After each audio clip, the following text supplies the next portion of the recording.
හරි. දැන් බලමු මට ලස්සන බෝනි කෙක් ඉන්නවා. එතකොට මට ඉන්නවා කියලා කිව්වහම I have බෝනි කෙක් එකෙක් නිසා අපිට පුළුවන් use කරන්න. right? එතකොට ලස්සන කියලා කියනකොට adjective එක තමයි beautiful. බෝනි කට අපි කියන්නේ doll. I have a beautiful doll. මට ලස්සන බෝනි කෙක් ඉන්නවා. I have a beautiful doll. මට ලස්සන බෝනි කෙක් ඉන්නවා. right. third one තුන්වෙනි sentence එකට යමු. මට සහෝදරයෙක් සහ සහෝදරියක් ඉන්නවා. එතකොට මට ඉන්නවා කියලා කිව්වහම I have සහෝදරයෙක් එක්කෙනෙක් නිසා a brother. ඒ වගේම සහෝදරියකුත් ඉන්නවනේ. එමනම් කියන්න පුළුවන් and කියලා use කරලා a sister. full sentence එක බලමු. I have a brother and a sister.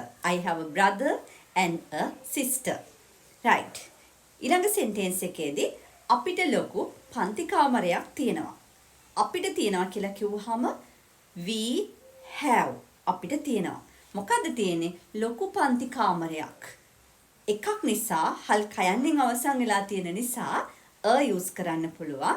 එතකොට ලොකුයි කියලා කියනකොට big classroom එකට classroom. පන්ති කාමරයට classroom. එහෙමනම් we have a big classroom. අපිට ලොකු පන්ති කාමරයක් තියෙනවා. We have a big classroom. right. ඊළඟ sentence එකට යමු. අපිට වාහනයක් තියෙනවා. එතනදී අපිට කියලා කිව්වහම we have වාහනයක් එකක් නිසා අපිට මෙතනදී use කරන්න පුළුවන්. එකක් කියන අදහස දෙන්න a vehicle. වාහනයක්. we have a vehicle. අපිට වාහනයක් තියෙනවා. right. ඊළඟ sentence එකට යමු. එයාලට ලොකු ගෙවත්තක් තියෙනවා. එයාලට තියෙනවා. එයාලා උන් ඒගොල්ලෝ ඒ හැම එකකටම අපි they කියලා use කරන්නේ. එතකොට එයාලට තියෙනවා කියලා කිව්වහම they have. එයාලට තියෙනවා. මොකද්ද තියෙන්නේ? ලොකු ගෙවත්තක්. a big garden. ගෙවත්තක් හල් කයන්නෙන් අවසන් වෙලා තියෙන නිසා එකක් කියන අදහස දීලා තියෙන නිසා තමයි අපි a කියලා use කරේ. එතකොට ලොකු ගෙවත්තක් කියලා කිව්වහම a big garden. එයාලට තියෙනවා they have a big garden. right. ඊළඟ sentence එකට යමු.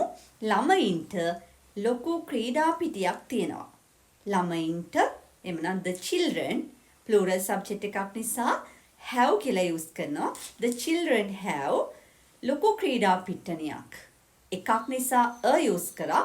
ලොකුයි කියලා කියනකොට big ක්‍රීඩා පිටියට අපි කියන්නේ playground. එහෙමනම් a big playground.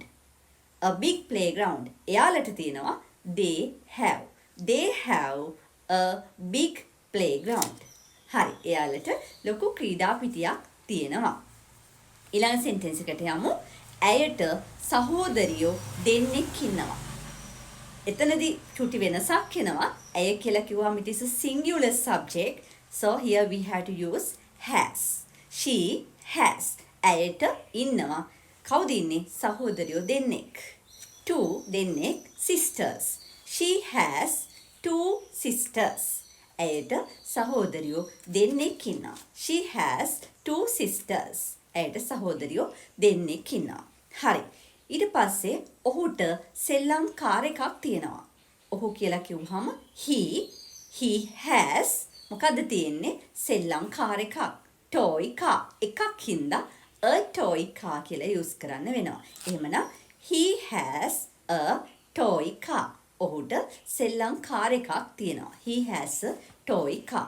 ඊළඟ sentence එකේ අපේ මල්ලිට බයිසිකලයක් තියෙනවා. අපේ කියලා කිව්වහම our. අපි කියලා කිව්වම we. අපේ කියලා කිව්වහම our. අපේ මල්ලිට our brother. our brother කියලා කිව්වම it is a singular subject. එක වචන කර්තෘ පදයක්. ඒක නිසා අපි has කියලා use කරනවා. our brother has මොකද්ද මල්ලිට තියෙන්නේ? බයිසිකලයක්. a bicycle. our brother has a bicycle. අපේ මල්ලිට බයිසිකලයක් තියෙනවා. right. ඊළඟ sentence එකට යමු.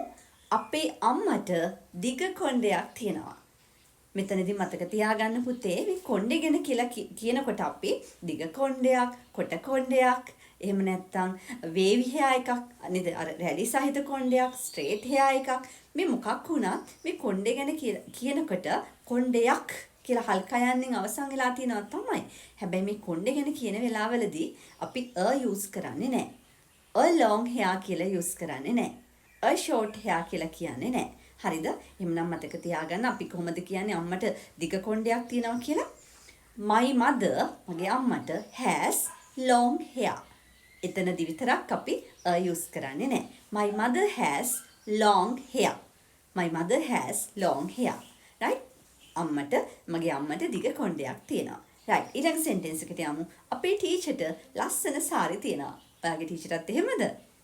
අපේ ටීචර්ට our teacher අපේ ටීචර්ට තියෙනවා. our teacher has right මොනවද තියෙන්නේ? beautiful sarees. our teacher has beautiful sarees. අපේ ටීචර්ට ලස්සන සාරි තියෙනවා. our teacher has beautiful sarees. අපේ ටීචර්ට ලස්සන සාරි තියෙනවා. right ඔන්න ඔය විදිහට තමයි අපි have has කියන lesson එක කතා කළේ. බලන්න අපහු මතක තියාගන්න subject එක plural නම් අපි have කියලා use කරනවා.